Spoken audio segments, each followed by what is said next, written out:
안녕하세요 여러분, hin교수입니다. 자 여러분, 이번 시간에는 우리가 이제 그동안의 중국 고대사, 중세사를 끝내고 이제 중국 근세사로 들어오게 됩니다. 자, 중국 근세사라고 하면요 여러분들, 이제 사실상 전근대사의 마지막 파트예요. 중국 근세사라고 하면 어떤 내용을 공부하게 되는지 전체적인 아웃라인 한번 그려드리면은, 이제 5대 19개 분열기가 끝나고 다시금 통일왕조인 송나라가 등장합니다. 하지만 이 송나라는 여러분이 그동안 배웠던 중국 왕조, 앞으로 배울 중국 왕조 중에 가장 힘이 약해요. 가장 최약체라고 보시면 됩니다. 그래서 이민족들에게 고통을 되게 많이 당했어요. 그래서 동시대에 다른 이민족들이 만든 나라들과 이제 공존하는 삶을 살았는데, 이 송나라와 함께 있었던 나라가 거란족이 만든 요 나라. 한국사랑 관련이 있죠. 서희의 외교담판. 그리고 한국사랑 큰 관련은 없지만 탕구트족이 만든 서하. 그리고 또 한국사랑 깊은 관련이 있는 여진족이 만든 금나라. 이자겸이 이제 이 금나라의 4대 요구에 굴복을 했었었죠. 그리고 이거에 반발해서 묘청의 서경천도 운동이 일어나고 윤관이 그 별물만을 만들어서 동북구성을 토벌한 것도 여진족이랑 관련이 있습니다. 자, 그러다가 이 모두를 제거하는 핵폭탄이 떨어져요. 바로 몽골족의 원나라가 들어오게 됩니다. 하지만 이 몽골족의 원나라가 모두를 다 정리하고 세계적인 대제국 건설하지만 영원한 건 없죠. 그 이후에 다시 한족들이 만든 한족 전통 왕조인 명나라가 부활을 합니다.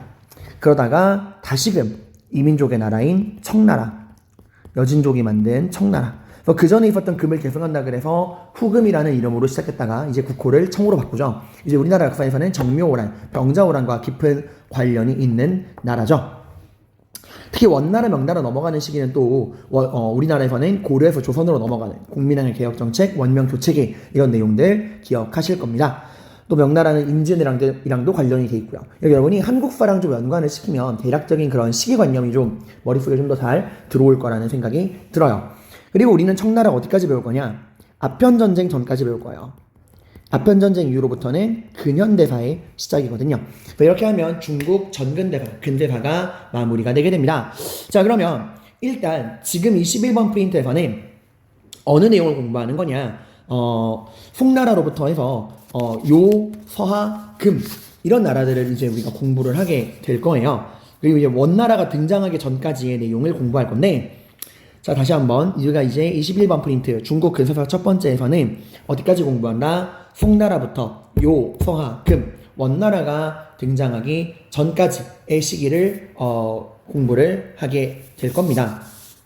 그러다가 이제 12번 프린트에서는 원나라까지 다 포함을 해서 공부를 할 건데, 이 부분을 이제 우리가 어떤 관점으로 볼 거냐면은, 처음에는 송나라의 관점으로 볼 거예요. 이 11번 프린트에서는 이 송나라로부터 원나라의 등장 이 부분을 송나라의 관점, 한족의 관점으로 공부할 거고요. 12번 프린트에서는 거란 요, 탕구트에서 여진의 금, 그리고 몽골의 원, 이렇게 이민족의 입장으로 공부를 해볼 거예요. 그래서 두 가지 관점으로 이 부분의 내용을 공부하게 될 거다라는 말씀을 드리고, 일단 전체적인 이 근세사에 대한 또 개관을 한번 하고 내용을 시작해 보도록 하겠습니다.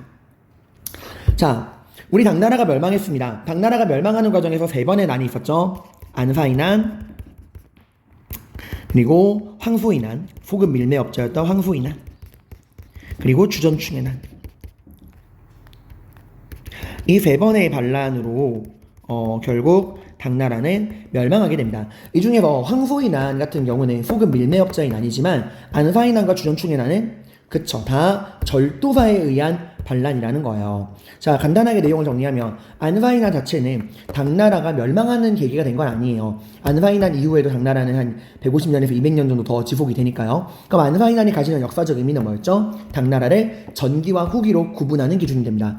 당나라를 지배하고 있는 그 통치 체제, 구조가 완전히 바뀌죠. 뭐에서 뭐로? 균전제, 조용조, 부병제가 장원제, 양세법, 모병제로 완전히 바뀌죠. 더 이상 국가가 균전제를 통해 농민들에게 균등하게 토지를 나누어 줄 수 없음을 인정을 하고 빈부격차를 인정을 하는 거죠. 그래서 균전제의 전제에서 균등과세를 실시했던 부병제가 이제 토지 불균형을 인정하고 빈부격차를 인정하고 보유한 자산에 따라서 차등으로 세금을 걷는 양세법으로 바뀐다. 이런 내용들 공부했어요. 그리고 소급 밀매업자인 황소인화는 한국사, 일본사랑 관련이 있죠. 일본사에서는 뭐가 폐지되는 계기? 견당사가 폐지되는 계기. 그러면서 이제 해이안 시대 국풍 문화가 막 발전하게 되고요. 한국사에서는 최치원의 화려한 데뷔 무대였죠. 토, 황소, 경문.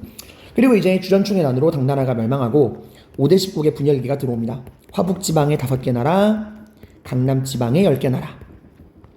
자, 이런 중국이 정신을 못 차리는 틈을 타서 성장한 게 요 나라예요. 5대 10국의 분열기는 꽤 오래 갑니다. 이 5대 10국 분열기가 이제 907년부터, 당나라가 멸망한 907년부터 송나라가 이 5대 10국의 혼란기를 극복할 때까지 979년까지 굉장히 오랜 시간 동안 중국이 분열이 되고 있는 거예요.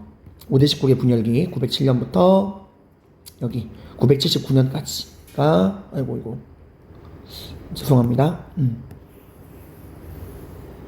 가 이제 5대 10국 분열기, 5대 10국의 분열기라는 거죠. 절도사에 의한 혼란기예요.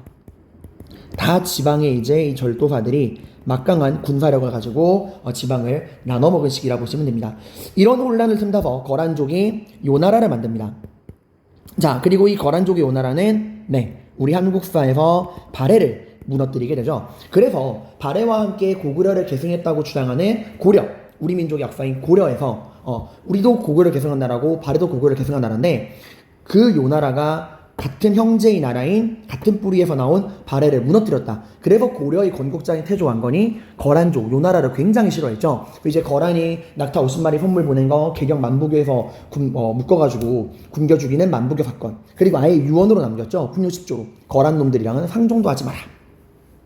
그리고 이제 발해 태자 대광현이 고려로 망명하기도 하고 이런 내용들 기억하실 거예요. 자, 그다음 중요한 건 요겁니다. 이 거란족이 만든 요 나라가 이 발해를 멸망시키고 이런 요동이랑 북방 이쪽에만 활동한 게 아니에요. 한족의 영역까지 쳐들어옵니다. 바로 연운 16주를 점령해요. 어딜 점령했다고요? 연운 16주. 자, 연운 16주가 어디냐? 지도에서 꼭 알아야 되는데 여기가 연운 16주예요. 이게 겨우 이 정도 가지고 무슨 큰일이에요 할 수 있는데 이 연운 16주가 어디냐면 오늘날 중국의 수도인 베이징 그쪽을 포함한 지역이에요. 여기는 굉장히 땅이 기름지고 전략적으로 굉장히 중요한 부분인데 여기가 농사랑 목축 이 둘 다 가능한 지역이야. 그러니까 농사도 굉장히 잘 되고 결정적으로 굉장히 뛰어난 말을 기르기에 굉장히 적합한 지역이야. 그러니까 농경민족인 한족의 입장에서는 이 지역이 그나마 이 북방의 유목민족들을 상대할 수 있는 전략적 포인트이자 기마병을 양성할 수 있는 중요 포인트라는 거야. 근데 지금 그거를 요 나라에게 뺏긴 겁니다. 이 지역이 얼마나 강한 힘을 가지고 있냐면 나중에 명나라판 수양대군 영락제가 이 베이징의 털을 담은 사람이에요. 그래서 나중에 수도를 북경으로 옮기잖아요. 그래서 여기서 나온 힘으로 명나라를 엎어뜨리고 황제가 되잖아. 그러니까 그 정도의 중요한 지역을 지금 요 나라에게 뺏긴 겁니다. 근데 이걸 뺏긴 이유는 좀 비하인드가 있어요. 이 5대 10국 5대의 나라들이 어떤 나라들이 있냐? 후량, 후당, 후진, 후한, 후주 이렇게 있는데 이 후당의 그 부하 중에 석경당이라는 사람이 있어요. 이 사람 황제가 아닙니다. 장군이에요. 근데 본인이 황제가 되고 싶은 거야. 근데 그만한 능력은 없어. 그래서 골 때리는 생각을 해요. 이민족 힘을 빌리자. 그래서 당시 요 나라 황제인 야율덕광에게 편지를 씁니다. 저를 도와주시면, 저를 도와서 후당을 무너뜨리고 저를 황제로 만들어주시면 제가 연운 16주를 당신께 드리겠습니다. 이래가지고 이제 요 나라의 군대를 끌어들여서 후당을 무너뜨리고 후진을 건국한 황제가 된 거야. 그리고 연운 16주를 그대로 요 나라에게 갖다 바친 거죠. 골 때리는 일이 벌어진 겁니다. 자, 그리고 이제 시간이 흘러 후주 시대 때 이 후주에 조광윤이라는 사람이 등장합니다. 이 사람은 황제가 아니에요. 후주의 절도사입니다. 이 절도사 조광윤이 후주를 무너뜨리고 송나라를 건국을 합니다. 송나라 태조 조광윤이죠. 그리고 이 송나라가 중국을 통일합니다. 5대 10국의 분열기가 끝나요. 하지만 여전히 어디는 이 중요한 지역인 연운 16주는 아직 회복하지 못한 상태. 당연히 이 다음 결말을 우리가 이해할 수 있겠죠. 당연히 송나라 입장에선 어딜 되찾아야 돼? 연운 16주를 되찾아야 돼. 하지만 요 나라는 절대로 이거를 뺏길 수가 없죠. 그래서 이 연운 16주를 놓고서 송나라와 요 나라가 한판 격돌을 벌입니다. 결과는 송나라의 패배예요. 최악체라고요. 그래서 두 나라가 이 전쟁이 끝나고 전연의 맹이라는 걸 맺어요. 전연이라는 장소에서 두 나라가 이제 전쟁을 끝내는 맹세를 맺었는데 이제 둘은 형제관계를 맺습니다. 누가 형일까요? 여기서 요나라라 그러면 안 돼요. 보통 우리가 이긴 사람이 형 아닌가 할 텐데 송나라가 알걸복걸하는 거야. 나 자존심만 세워주면 안 돼? 나 한 번만 형이라고 해줘. 내가 형 함께 해줘. 라고 부탁을 해요. 요나라가 응 형 이렇게 한번 불러줍니다. 그러니까 이제 고마워 내 동생이 되어줘서 고마워 내가 이제부터 너에게 매년 빵셔틀이 되어줄게 하고 막대한 세패를 바쳐요. 매년마다 비단 20만 필에 은 10만 양을 갖다 바치고 날 형이라 불러주니까 너무 고마워. 이제 연운 16준 영원히 너희 요나라 거야. 다시는 연운 16줄 흉내지 않을게. 라고 이제 약속을 하게 돼요. 자, 그리고 이렇게 요나라에게 굴복을 하게 됩니다. 그러다가 또 다른 나라가 등장해요. 서하란 나라가 건국됩니다. 자, 우리 요나라는 거란족이 만든 나라죠. 이 서하는 탕구트족이라는 이민족이 만든 나라예요. 탕구트족. 이 탕구트족은 5호 중에 강족의 후예입니다. 근데 이 서하가 만들어진 자리가 어때요? 너무 절묘해요. 여기가 딱 비단길이 시작되는 지점이야. 그러니까 중국이 서역과 무역을 할 수 있는 굉장히 중요한 루트를 지금 딱 장악하고 서하가 만들어진 거야. 그리고 이 서하가 스스로 황제를 칭합니다. 그러니까 이제 송나라가 이거 내비둘 수 없다 이거죠. 우리가 요나라한테 깨지고도 서러운데 이제 서하 같은 애들이 맘먹으려드네. 이래서 송나라가 서하랑 한판 승부를 벌이지만 또 져요. 근데 서하 자체가 체급이 워낙 작으니까 서하도 송나라랑 전쟁을 너무 오래 끌고 갈 수는 없어. 그래서 이제 두 나라 간에 화약이 맺어지는데 역시나 송나라는 자존심만 챙깁니다. 우리 군신 관계를 맺자. 나 한 번만 군주라 불러줘. 군주님, 어머 너 고마워. 날 군주로 섬겨줘서 고마워. 내가 매년 너의 빵셔틀이 되어줄게. 하고 또 막대한 세패를 갖다 바칩니다. 골 때리는 거죠. 비단 10반만 필에 은 5만 양에 차 2만 근. 그러니까 어마어마한 돈을 갖다 바치는 거야. 자, 이제 황제가 3명이에요. 서하도 황제, 송나라도 황제, 요나라도 황제. 황제가 3명인 골 때리는 시대가 펼쳐지는 거예요. 황제가 3명이야. 황제 박앤페일이죠. 다 황제를 칭하는 거예요. 요나라, 송나라, 서하. 근데 이제 여기 이렇게 나름 요나라, 송나라, 서하가 균형을 잡고 있던 이 시기 때 이 균형을 깨는 나라가 등장을 합니다. 여진족이 만든 금나라. 윤관이 별무반을 만들어서 동북고성을 점령하고 여진족을 토벌했지만 고려의 지배층인 문벌귀족이 이걸 다시 돌려주고 여기서 이제 힘을 기른 여진족이 금나라를 만들게 됩니다.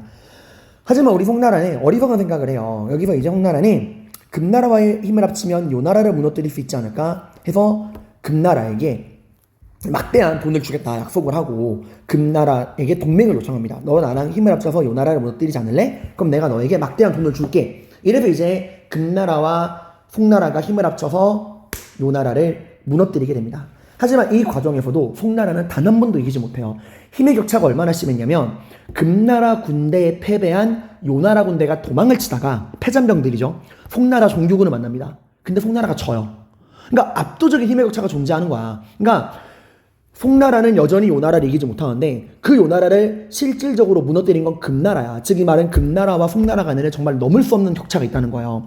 근데 송나라는 요나라가 무너진 이후에 이 금나라를 경계해야 될 거 아니야. 같이 싸우면서 느꼈을 거 아니야. 금나라가 얼마나 강한지. 근데 약속을 지키지 않아. 보내기로 했던 물자도 보내지 않고 금나라를 무시합니다. 그래서 이제 금나라가 당연히 화가 나겠죠. 금나라가 쳐들어오는데 금나라가 요나라보다 더 강하다고 했죠. 요나라는 어디만 차지했었죠? 연운 16주만 차지했죠. 금나라는 아예 화북지방 전체를 다 뺏어가 버립니다. 이게 바로 정강의 변이에요. 송나라의 수도인 카이펑, 개봉이 무너지고 황제였던 휘종과 흠종은 진짜 개처럼 개목걸이에 끌려서 금나라로 압송됩니다. 그리고 살아남은 이 송나라의 사람들은 어디로 도망치냐? 늘 루트 있죠. 5, 16, 9시대 떠올리면 돼요. 화북지방이 5호에게 점령당하니까 한족들이 어디로 도망쳤지? 창장강 이남. 똑같아요 이번에도. 창장강 이남으로 도망을 쳐서 남송을 건국하게 됩니다.